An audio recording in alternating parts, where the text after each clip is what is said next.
না, খুব উপদেশটা বানাও। প্রতিদিন আমি এক নজর পড়ে ফেলাই দিচ্ছি। আমার উপদেশটা বাড়বে না, এই দেশটা আমার বাপের। তো সুদ করে আবার আমার উপদেশটা বানাতে চোর একটা আবল তাবল কথাবার্তা বলতে থাকে। আবার আপনার কাছে চিঠিও দিচ্ছে দেখলাম, আর খোলা চিঠি আর কি।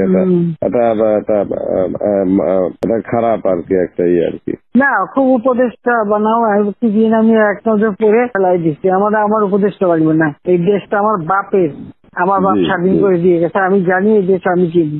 আমি বাংলাদেশের বসে বসে কথা বলার তো সুদ করে আবার আমার উপদেশটা বানাতে চোর একটা। ও বলছে গ্রামীণ ফোনে সব ইনকাম গ্রামীণ ব্যাংকে যাবে, যে টাকা গ্রামীণ ব্যাংক গরিব মানুষের সাহায্য করবে।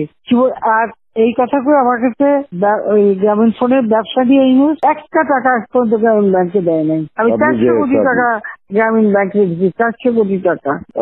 ওটা তার অন্যান্য প্রতিষ্ঠানে লাগাচ্ছি আর কি। না, তখন গ্রামীণ ব্যাংক ফাইলে বক্সে ঢুকাই দিচ্ছে। গ্রামীণ ব্যাংক তখন ওই শেষ হয়ে চলে যাচ্ছিল। ওর বদলতে গ্রামীণ ব্যাংক মাঠে বসে গেছিল। ও তো সব ব্যাংকের সব টাকা তো লুচি খেয়ে গেছে। তখন আমি প্রথমে 100 কোটি, তারপর 200 কোটি, তারপর আবার 100 কোটি, এটা 98 সালে দিচ্ছি, চালু রাখছি। তখন এই গ্রামীণ ফোনের ব্যবসা ছিল। এই ব্যবসাটার থেকে যে লাভটা হবে সেই টাকাটা চলে যাবে গ্রামীণ ব্যাংকে, রেগুলার গ্রামীণ ব্যাংকে একটা সোশ্যাল ইনকাম থাকবে। এই বলে ব্যবসা নিয়ে তখন যখন ব্যবসা নাই, তোমার বলে রাখি, যদি কোনদিন প্রশ্ন ওঠে বলতে পারবা, 51% মালিক হলো বাংলাদেশ আর 49% হলো নরওয়ে কোম্পানি। আর এখন যে দেখো সব সে ব্যবসা নরওয়ে কোম্পানির কাছে, তার নিজের কাছে বোধহয় 10% বা 15% মতন হয়তো থাকতে পারে, সমস্ত সে বেঁচে খেয়েছে।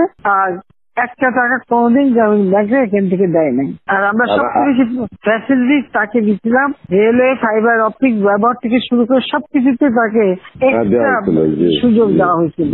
ওইভাবেই তো গ্রামীণ ফোনটা তো হ্যাঁ, অন্যদের থেকে সে সবচেয়ে বেশি সুবিধা পাইছে। চোর একটা রক্ত চুষে খাইছে সব। আমি বলছি যে রক্ত শোষা, গরিবের রক্ত শোষা। যে 30% তার হিসাব করলে 30% সুদ হতো। সে যা গ্রামীণ মানুষকে যে লোন দিত, তাতে তার যে কম্পাউন্ড ইন্টারেস্ট যদি আপনি ক্যালকুলেশন করেন, 40-47% হয়ে যেত।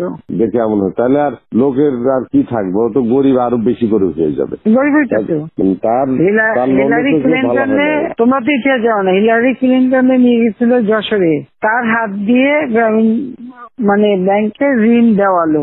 এরপর সেই লোকগুলি সাধারণ গরিব লোক, হরিজন গ্রুপ, তারা ওই এলাকায় আর থাকতেই পারে নাই, কারণ ওই ইন্টারেস্ট দিতে তারা ফকির হয়ে নিজের যে বাড়িঘর ভিটা মাটি তাও কেড়ে নিয়ে গেছে। তারপরে তারা ওই এলাকার থেকে হারায় গেছে।